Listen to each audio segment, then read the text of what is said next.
tous, j'espère que vous allez bien.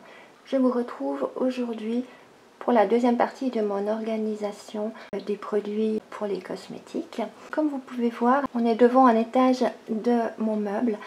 Sur cet étage, nous avons mes bains-maries, donc j'en ai deux petits de chez Aromazone. J'ai mon plus grand que je sers surtout pour faire tout ce qui est solide, donc shampoing solide, etc. Je trouve qu'il va mieux. J'ai encore un autre bain-marie qui est encore emballé dans le carton. Il y a ma balance. Encore des récipients pour faire mes cosmétiques. Ici, nous avons tous mes conservateurs. Ça, c'est mon stock de masques que je porte pour faire mes savons ou alors pour faire mes shampoings solides. Derrière, nous avons une boîte où se trouve tout mon matériel en plastique pour les poudres. C'est des produits un peu secondaires. J'ai aussi les boîtes de sticks inhalateurs, etc. Sur l'étage du dessus, nous avons tous mes ustensiles, spatules, fouets, cuillères doseuses, etc. Ma bouteille d'alcool que je sers tout le temps pour désinfecter mes produits. Nous avons encore quelques bouteilles d'huile. C'est plutôt des huiles alimentaires. Il y a de l'huile d'avocat, de l'huile d'olive. Mais ce sont toutes des bouteilles qui sont fermées. Là, nous avons des boîtes, donc je vais vous montrer après ce qu'il y a à l'intérieur. Ça, c'est une boîte vide. J'arrive à la fin d'une boîte, donc ça, c'est déjà une boîte vide que j'ai rachetée. Là se trouve ma réserve d'alcool. J'en utilise quand même pas mal. Et derrière, nous avons les boîtes de fragrances. Donc, je vais prendre ces boîtes et vous montrer mon organisation.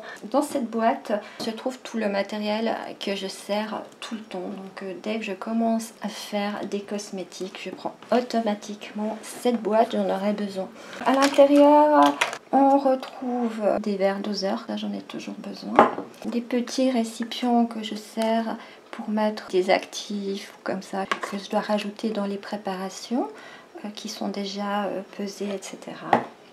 Nous avons une bouteille de Lucidal qui est quasiment vide, une autre bouteille de Lucidal qui est pleine et une bouteille de vitamine E. Nous avons encore l'extrait de pépins de pamplemousse, donc ça c'est vraiment les conservateurs.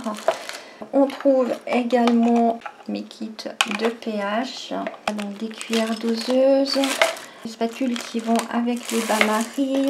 Il y a aussi des bouchons comme ça que je mets sur les bouteilles d'huile pour que ce soit plus facile à doser. Donc j'ai des seringues également, j'ai mon thermomètre, j'ai un deuxième thermomètre.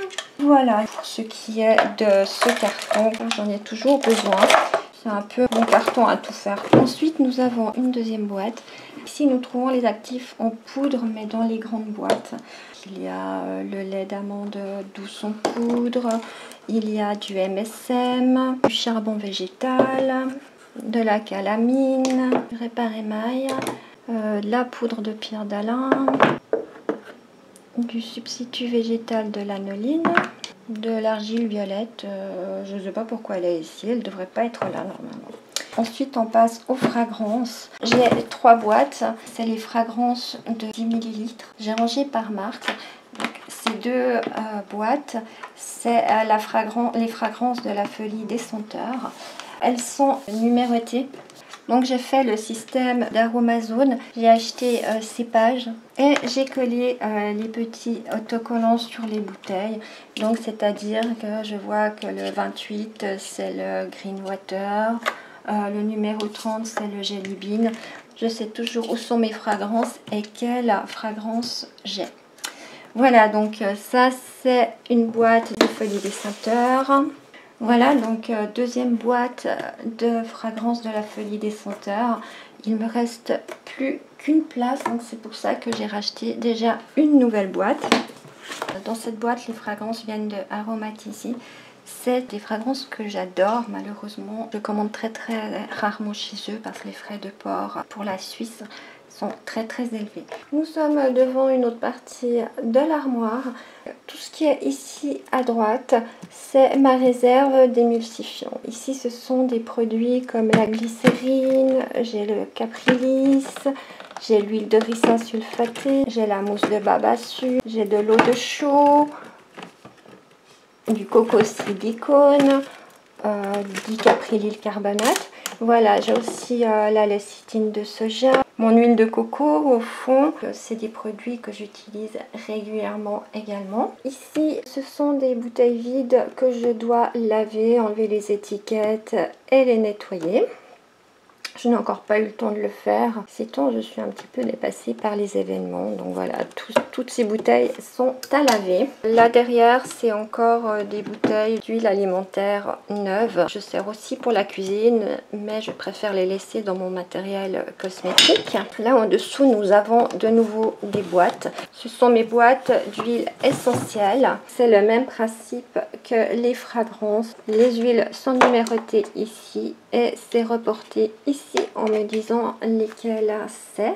J'en ai deux boîtes. En dessous, on a encore une nouvelle boîte vide parce qu'il me reste plus que 5 places dans celle-ci. En plus, Aromazone vient de recevoir les nouvelles boîtes. Il n'y en avait plus en stock.